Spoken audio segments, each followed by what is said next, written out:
I recently read an account. Let me tell you where I got it from first, I suppose. Of this, that might have been the scariest story, the most fearsome I ever remember. I collect papers, odd papers, macabre perhaps. One of my mementos is those books and papers published by executioners, telling you of their various clients and their last requests. And it was amongst the papers of an old French executioner, Dr. Lepere, he who was the master of the widow and the widow-maker, right at the end of the 19th century. And I had acquired them as a job lot. But hidden amongst those papers, there was a small notebook, no more. And when I opened it up, it was filled with the most beautiful copperplate I had ever seen. And it took me a while, in all that old French, to realise that this was written in fine Edwardian English prose.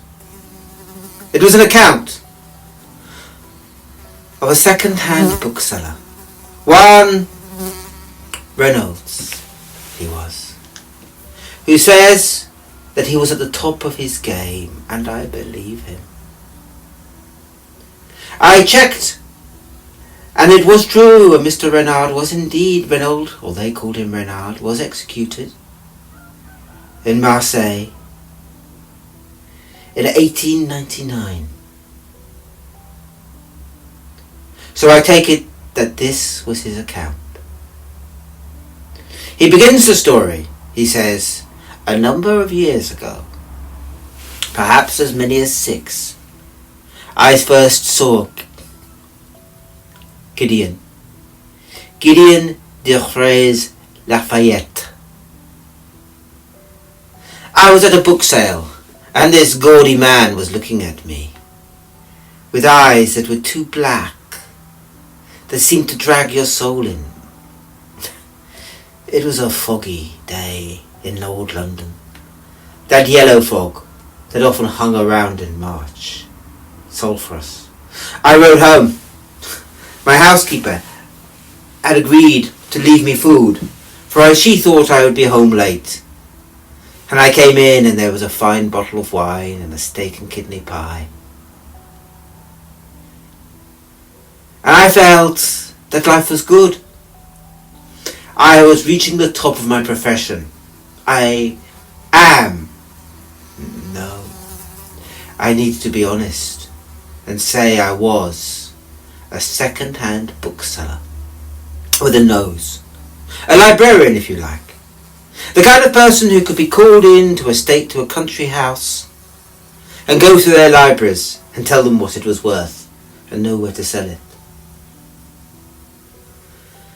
And in these days where houses go to rack and ruin and books are not valued as they used to be, it was a lucrative trade, and I was well known. I was in the middle of dinner then when I heard a knock on the door, and I thought, who'd be out on a night like this? And so I thought it must be urgent. I opened the door, and there was the strange man with dark eyes. He gave me his card, and I tried to pronounce his name, and he just said, "Do not worry, call me Gideon. I have come to ask something of you. May I come in?" Well, I let him in, and I gave him some wine. I was drinking a Margaux, and he knew the vintage with approval. He had the air and manner of a French aristocrat. In these Republican times, I knew aristocrats still lingered. And he was talked of his house that he said he inherited from an aunt in the Loire. A fine little chateau, he called it, with a library that was small, barely 10,000 books, and that he had no idea whether it was valuable or not, and that he had made inquiries, and they had told him that he would find me to be the best of librarians. And I simpered slightly.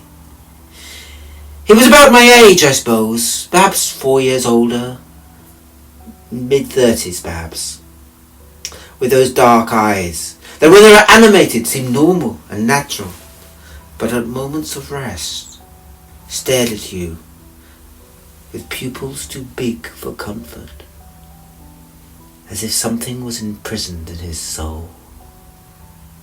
But I liked him. I liked the fact he ate my steak and kidney pudding, although it was new to him, with relish. He liked my wine. And we agreed that I would visit him beginning on the 14th of April next. It was March, and I could set my fares ready for them. And I let him out. And he gave me an address, telling me that he would collect me if I took the train to Tours. And I started to look forward to my visit to France. I have never been before. Well, I was telling one of my dealer friends, an antique dealer, and he smiled at me and said, "Ah, the Count." And I said, "Do you know him? A young man?" "No. He must be the boy I once met when he was 15 years old or so." He would be a count, I suppose. I knew, though, his uncle, the Marquis. You worked for them? Yes. The Marquis summoned me one time to his great house, right at the root of the Loire, where it rises in the Massif Central in a gorge. Set in an offshoot river, there is a castle. Old and cold, it seemed to me, built upon a rock in the middle of a lake. A chateau that when you go in is remarkable. It is as if time stopped with the revolution in that chateau. All the furniture, I swear, is Louis XV or earlier. I had a brief look at the books, and I could see that it was a collection like I had never seen before. I pulled down a tome, and there was handwriting dated 1783 in a treatise on alchemy. An old Marquis, and I wondered what had happened to him. Barely 10 years later. I thought to myself I would enjoy this commission. And yet, you didn't? Oh no. It was something about the Marquis. I don't really believe in evil. But if a man was evil, it was him.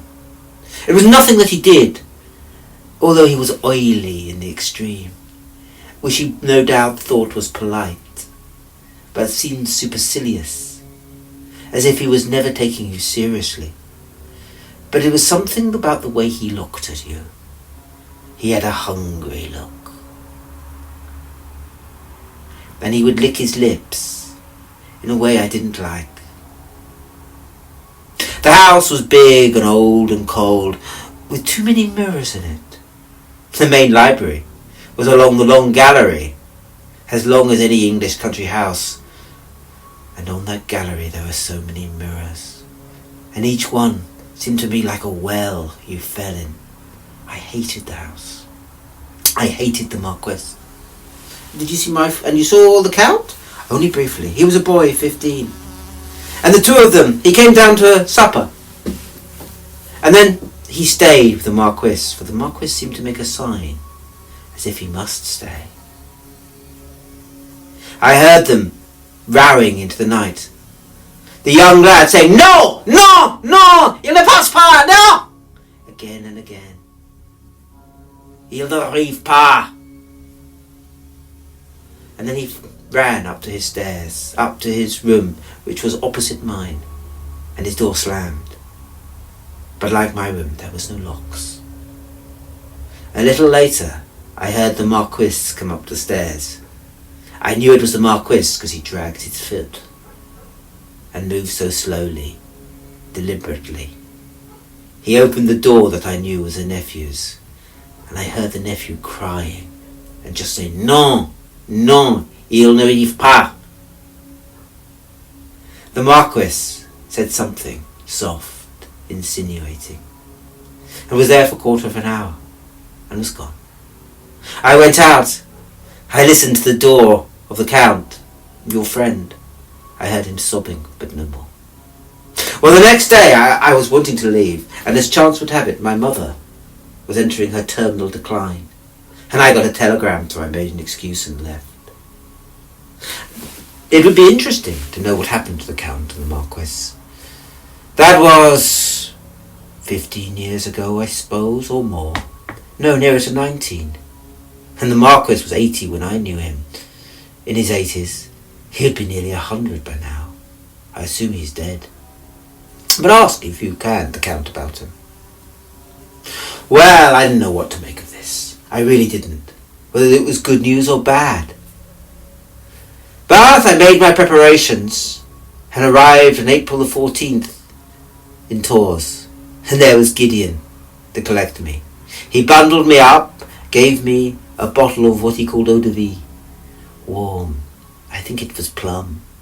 And we rode the Loire together. I had never seen France.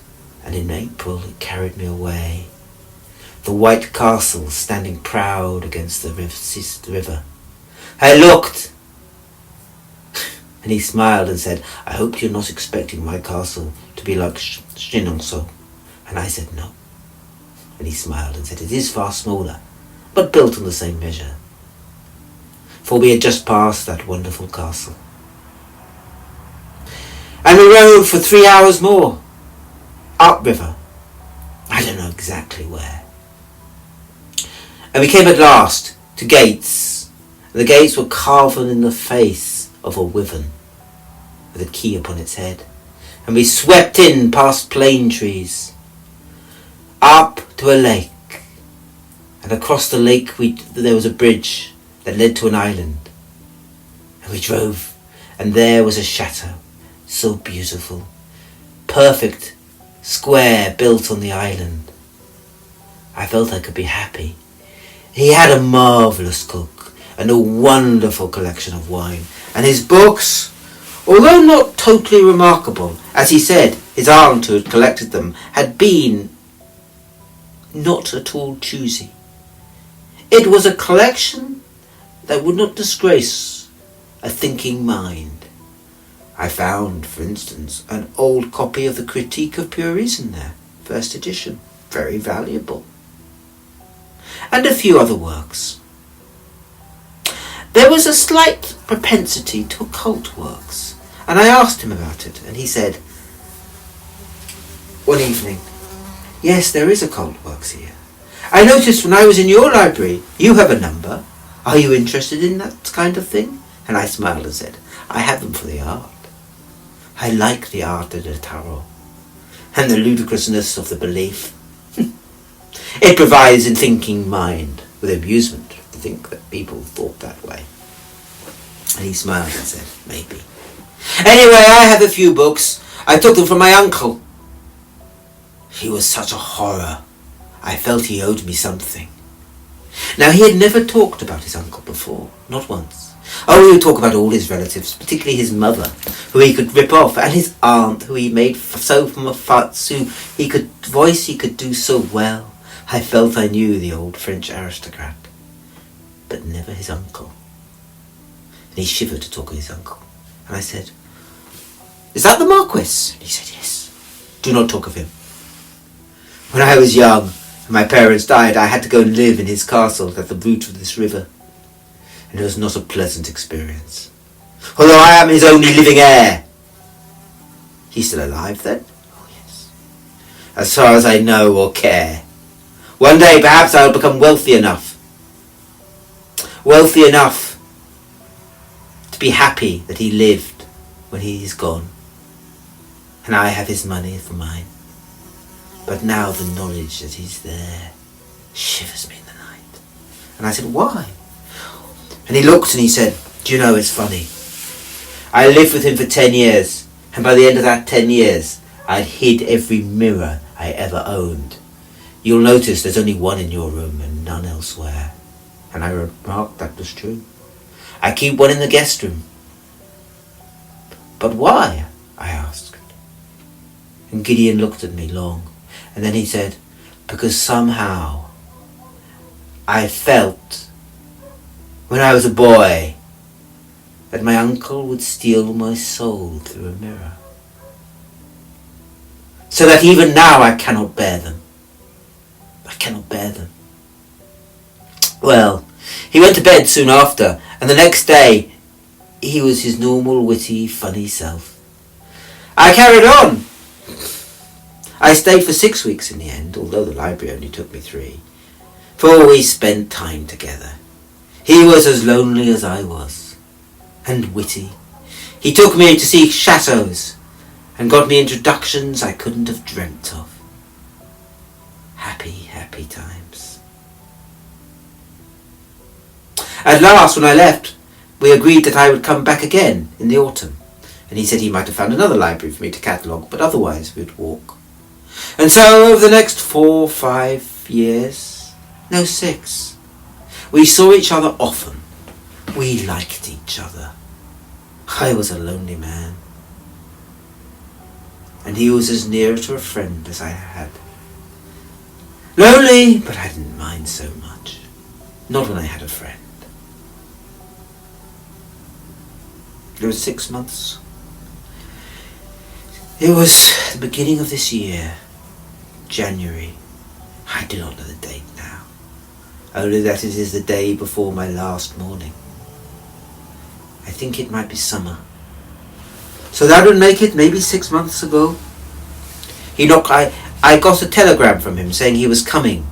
Now the weather was very bad. And I knew, although I had met Gideon in a fog, he didn't like travelling in winter. I wondered at it. And I was just ordering that the best food would be set and wondering what wine to give him when he arrived in a flurry. Now I could see he was at a pitch I'd never seen him before. His nerves were highly strung.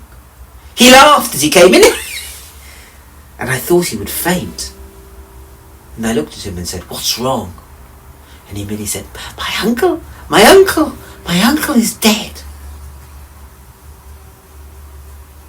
And then he threw away a key, and he said, "The secret lies with that key." And I gave him some brandy, and I made him sit down, and I said, "I didn't think you liked your uncle." And he said, I didn't. And I'm now a wealthy man, wealthy beyond dreams. For what it does? Well, I said, "Let us eat, and then afterwards you can tell me all about it if you like." And he said, "Oh, I've travelled from the Loire today. Have you a bath? I'm so cold." Well, I had lots of hot water, so I showed him to my guest room, which had a bathroom attached, and I went to my own room. And I was getting ready for my own bath, when suddenly there was a scream from next door, and a shattering of a mirror, of a shattering sound of shattering glass. I ran in, and Gideon had taken the mirror that was above the sink and broken it, smashing it carefully so that all the glass pointed within.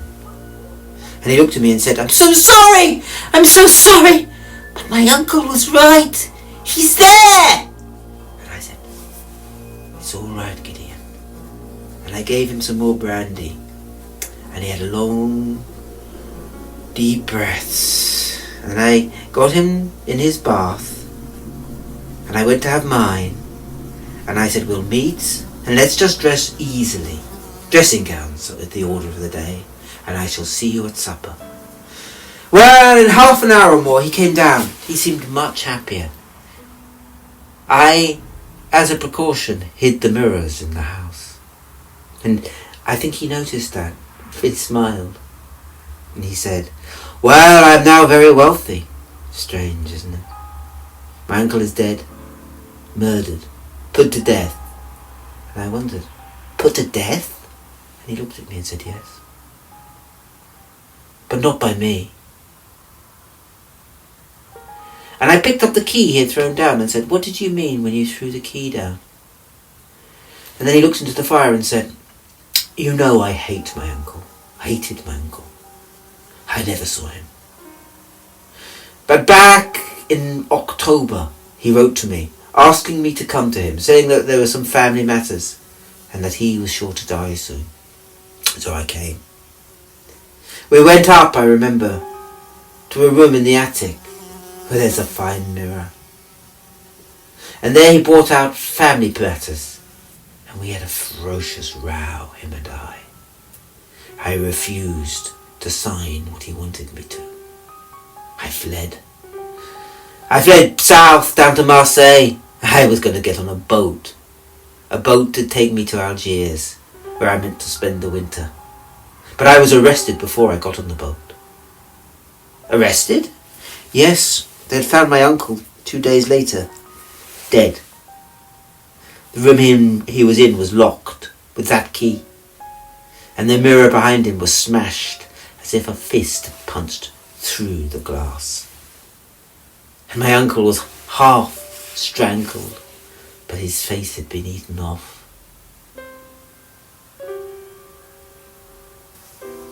And of course the police suspected me. Well, I had seen him last, I had one to gain, and it took me a long time to establish my alibi.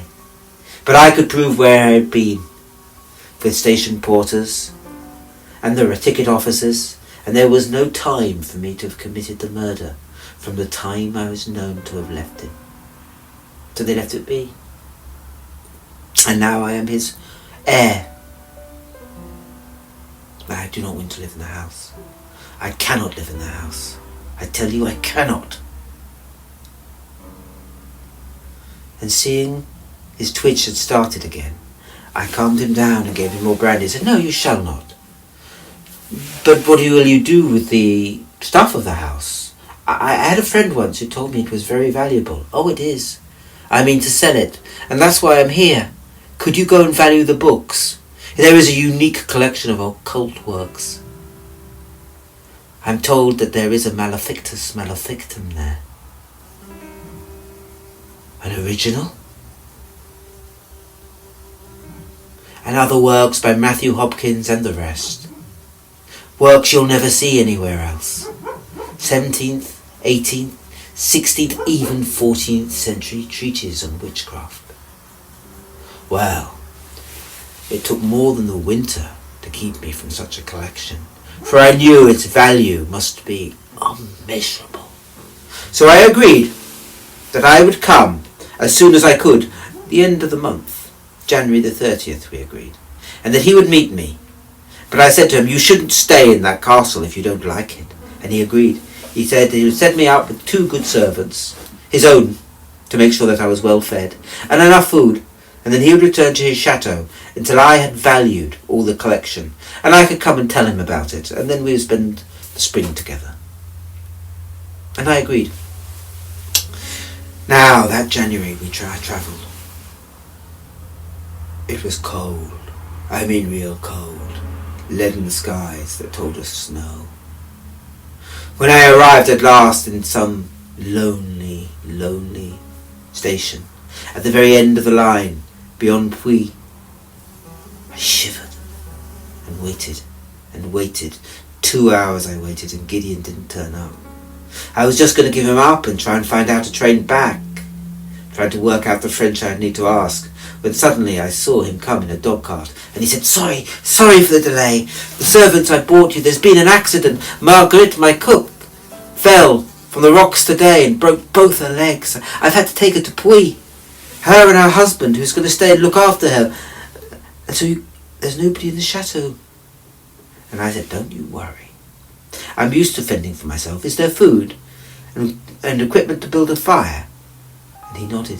"And a fine wine, laid down in ancient times. Bottles before the plague destroyed the vine vineyards." And I smiled and said, "Then I shall be more than happy." And I climbed upon the carriage, and we drove, and the snow started as we drove, and Gideon went as fast as he could. It was 3 hours or more, and we were climbing all the while. The cliffs marched closer and closer until we came to a narrow gorge. He turned then, up a little tributary, and a valley that went up steep, and then levelled out. And as it levelled out, there was a lake. And he swept across the bridge that went across the lake to a mighty chateau. Old it might have been, but it had been remodelled, I thought, at the time of the Sun King, to look a little like Versailles. Long galleries, beautiful big rooms, lined with mirrors, to reflect the hall of mirrors, perhaps, I thought. And Gideon showed me round. He showed me where the food was, and there was a dog and a cat and some canaries. And I laughed and I said, I love animals. The dog Gustav was a little thing, a spaniel, a sort of the smallest sort. And he made friends with me at once. And the cat, Claire, was aloof, but very fat. And I thought, we'll be friends. And as he looked round, Gideon was clearly ill at ease. And I pitied my friend, thinking of his old pain. So when he had shown me the basics, I said, don't you worry. I'll look after myself. And then Gideon gave me a bunch of keys and said, I think every room that you need is unlocked. You can unlock any you like, if you must. And there was something in the way he said, if you must, that made me pause for a moment. And then I thought to myself, well, I probably will then. And I let him go as the snow started to drive harder. And I spent the next part of the day looking around the chateau. Now all the rooms were cold and empty, and I decided that I would find somewhere to live and somewhere to sleep. A room to keep warm, to read books in. And I went downstairs and all the rooms seemed big and unfriendly. Far too big for me. I couldn't eat them. Until I came to a locked door and I wondered at it. And then I opened the door and there was a small salon. Blue it was. With a few books. And facing the door, a great mirror. Where perhaps a window could have been, but the windows were either side of it. Huge, with a carven frame. Remarkable. Cherubs and satyrs, and on the top a skull that seemed to have a little veil on it, and words written. I am what you are. Feed me, release me, and I will be all you are. Written in 17th century French. Remarkable. But it had a good big fireplace, the biggest I'd seen. So I thought it would do me, and I built up the fire and made it warm. And then I went through the other rooms upstairs. I chose a bedroom above the salon and lit a fire there as well. And then I went up to the attic, and all the rooms were open except one last one. And I took the key that Gideon had thrown on my floor and unlocked it. And there was a little chamber, mean and horrible, and there was a mirror, and all the glass indeed was bending out from it, as if it had been smashed from inside, and over it the same inscription. And I read it, I will be you, and shivered, and closed the door and locked it. Well, I was by now very hungry. I hadn't eaten since breakfast, and the cat was hungry and the dog was hungry, so I got us all some food in the kitchen, which was well stocked with venison and steak and wine and bread and all the necessities of life. And I lit the hob, and the hob had been left lit, so I stoked it up and I made us a good dinner. Steak, a fine wine, and I went to the room I decided that would be my own, the blue salon. I ate and drank, and the cat sat on my lap, and the dog was at my feet, and everything was contentment. Happy, I fell asleep.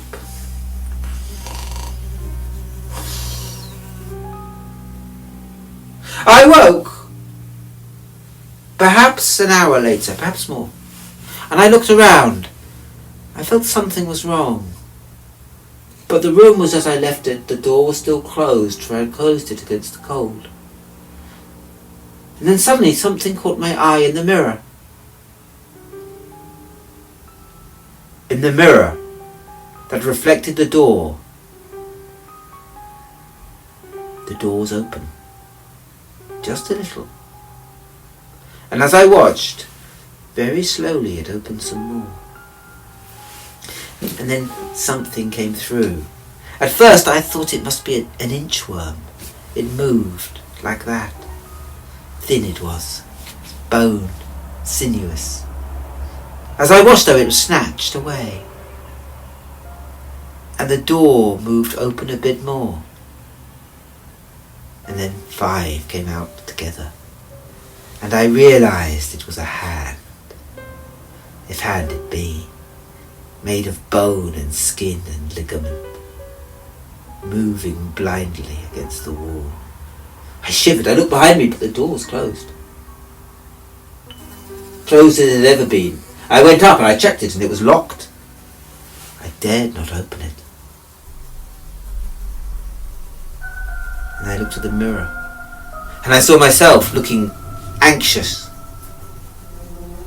I took a step forward, but behind me, the door in the mirror was opening and opening more, and I wanted to get as far away from it as possible.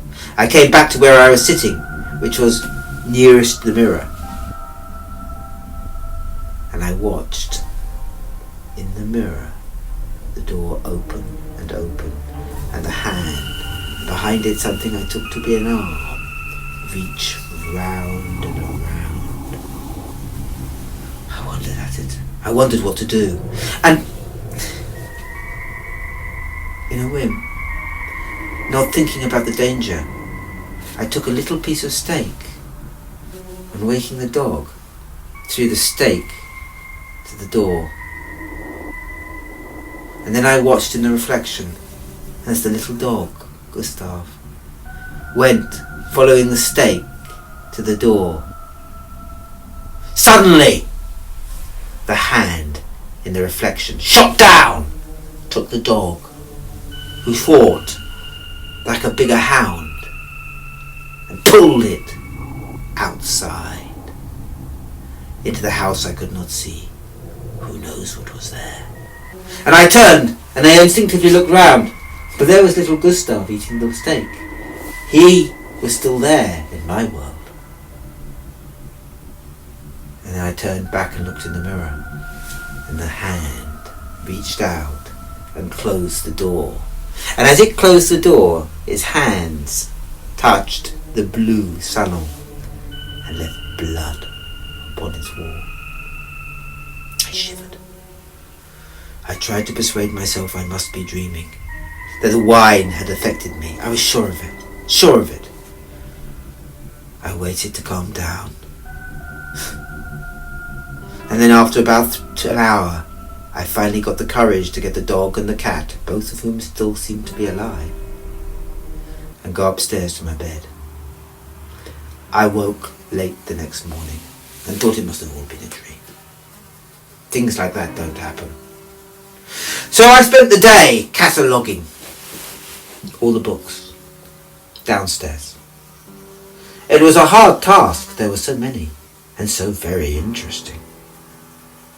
I didn't find the Malefictus Malefictum, but I found more than enough old occult tracks to warp the soul and mind. And that was perhaps why I did what I did. It made me believe what I could not believe. I got supper ready and only gave the cat Claire half her food, so she was purring on my lap. For I was determined to have another attempt and see what was behind the door, if it would come out. For I half believed its truth. As I said, those occult books could warp a soul. So I ate my food in the blue chamber. I looked at the mirror again and again, and there was nothing. And I drank a light white wine, but it still went to my head, and I nodded. I woke perhaps half an hour later, and there was the mirror, reflecting the room, and I saw that Gustav was not in the reflection, but Claire still was. And I saw also that the door to the blue room was opening, and once again the hand was in and waving, in and waving just a bit more. And so I put my plan in action.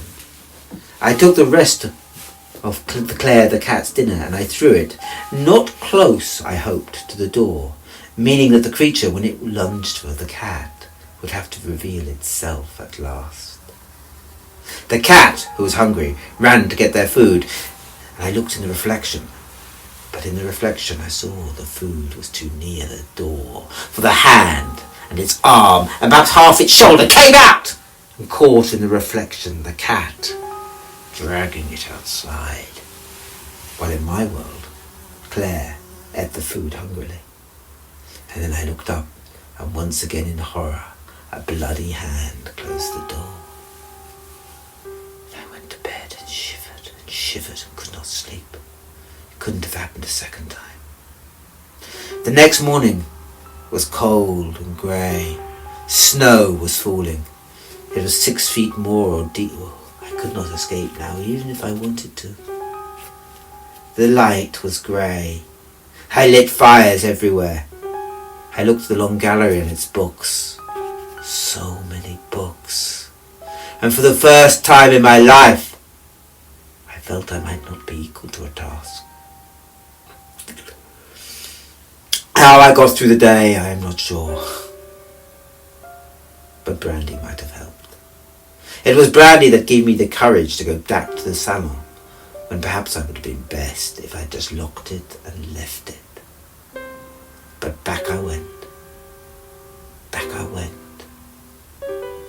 And I took with myself a cane, with a lead top, thinking that this was a weapon indeed, not thinking what I was doing. And once again I drank, and once again I slept. And this time when I woke, I looked. The door seemed closed. I was disappointed. And then suddenly something caught my eye. The reflection to the mirror to the left shone upon the birdcage, and there were no canaries in it. And suddenly I saw behind the cage there was a something in the mirror. 2 black eyes, a white top, a nose that was empty of anything save a hole, teeth that stood prominent upon a withered set of gums, skin that was breaking, a jaw that slavered, a tongue that moved as it devoured the canaries. There was the creature! There was the creature!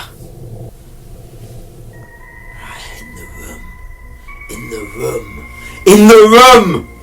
I shivered. I saw that it had around it. It was wearing fabric made of green, made of yellow and white. Funeral fabric, I thought, with it clutched around its throat. Seeing that, I could not help myself. With my reflection, I turned to look at it, keeping my eye upon the reflection all the while, and struck down with my cane. And out of the left eye, I saw the creature in the reflection come towards me, although I, with my right eye, saw nothing at all. In the reflection, it jerked the cane out of my hands, although I held it hard. In the reflection, then, it came for me. I saw it reach for my throat. I saw myself strike and strike again at it. And the pair of us seemed to tumble out of the door that opened and closed. And my reflection was lost. Gone. My soul was gone in that reflection. And I realized, although I held in my hand the stout cane, in the reflection the cane was gone as well. I shivered, not knowing what to do, and waited. Perhaps 10 minutes or more. Then the door opened again, and the creature came in. And this time it didn't bother clutching any fabric. It seemed much stronger now, as if it was well nourished, and its lips were covered in blood.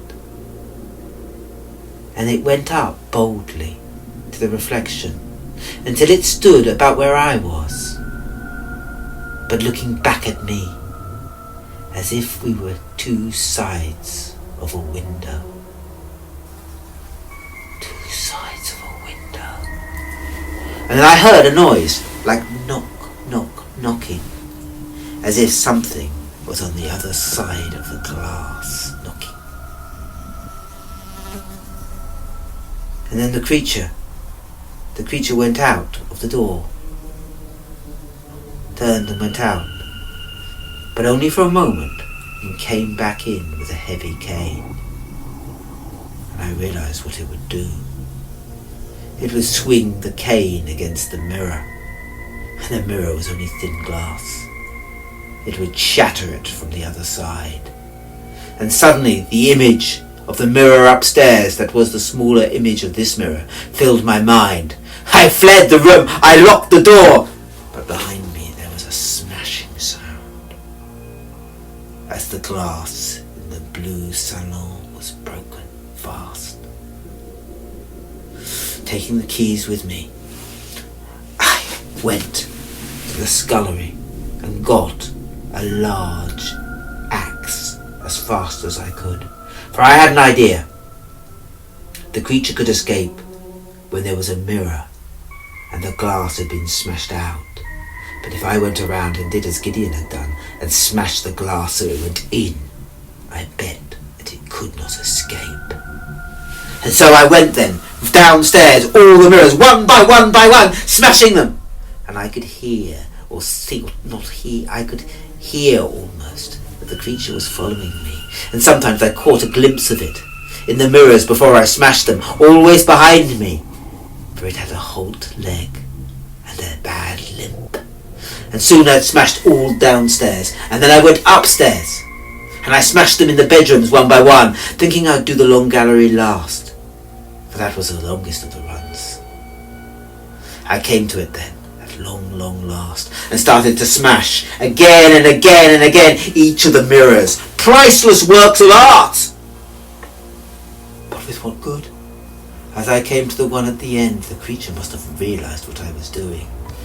For as I came and turned to it, suddenly a cane smashed through, and with it a skeletal hand came out, feeling, looking for me.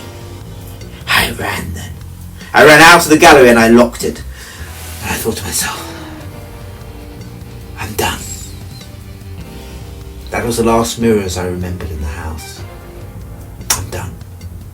I've locked the two rooms the creature's in. It cannot escape. I heard it snuffling and sniffling as if it could not indeed get out. And I thought to myself, it'll be morning soon, and it will melt in the morning light, I'm sure. Vampires like it cannot survive. So I steadied myself and thought I would go down to the kitchen. And I went down the main staircase, and then I saw it, hung on the other side of the wall to the staircase. I had never remarked on it. There was a great mirror there, and the mirror seemed to be reflecting something, for the mirror, the bottom of that staircase in the mirror, was just outside, just above the blue chamber, the blue salon. And lying on the bottom of the stairs was a body, my body, the one the creature had left. And I held in one hand, remember, an axe, and in the other I was lighting myself as I went from room to room with a chandelier. Now the axe I dropped in my horror, seeing the mirror. I'm not sure why. It was like I could not face to use it again. And I went down the steps in terror, meaning I think to break the mirror with the chandelier. But as I came down, and the mirror reflected me. I did not see my reflection at all. It was the creature coming down, following me down in the reflection. And then I ran to the mirror, meaning to smash it with my chandelier. But I couldn't do what I ought to have done. I ought to have thrown the chandelier, the candelabra, straight and broken the mirror flat. But I couldn't do it for fear that it would leave me in the dark. And so it was the creature who vaulted down using the stick and the stair and the banister, beat me to the mirror, and as I watched, the mirror smashed open, and there it stood, gaunt and yellow, with eyes glowing, fierce goat lust. And at last I used the only weapon I had, the candelabra, the chandelier, for it was lined with glass. I threw full in its face! And the light went out, and the creature tumbled back down the staircase.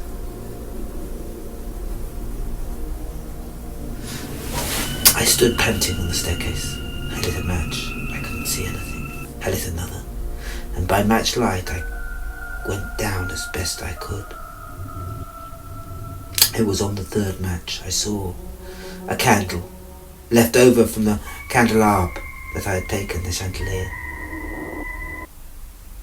I call it that because it was wrought like a chandelier, although you could carry it. And I lit it, the candle I mean, and by its light I saw the body hunched, half eaten it seemed. Its head, the back of it, had been caved in by the candlestick. And I went up and lifted the head, expecting to see some wizened old man. But I looked full in the face of Gideon, my friend. And I looked down the stairs and I saw the dead dog and dead cat. And terror entered my soul. I left. I fought through the snow. I found the gendarmes, and they took them back, and they arrested me. In vain I pleaded that I was innocent, but they pointed out that Gideon had left me his money, and that was motive enough.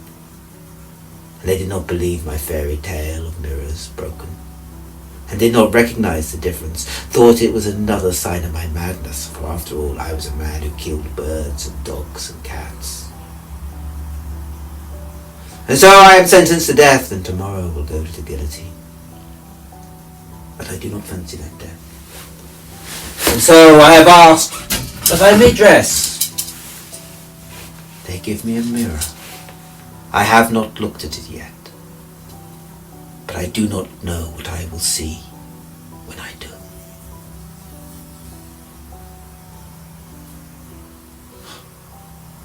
And there, the account book breaks off.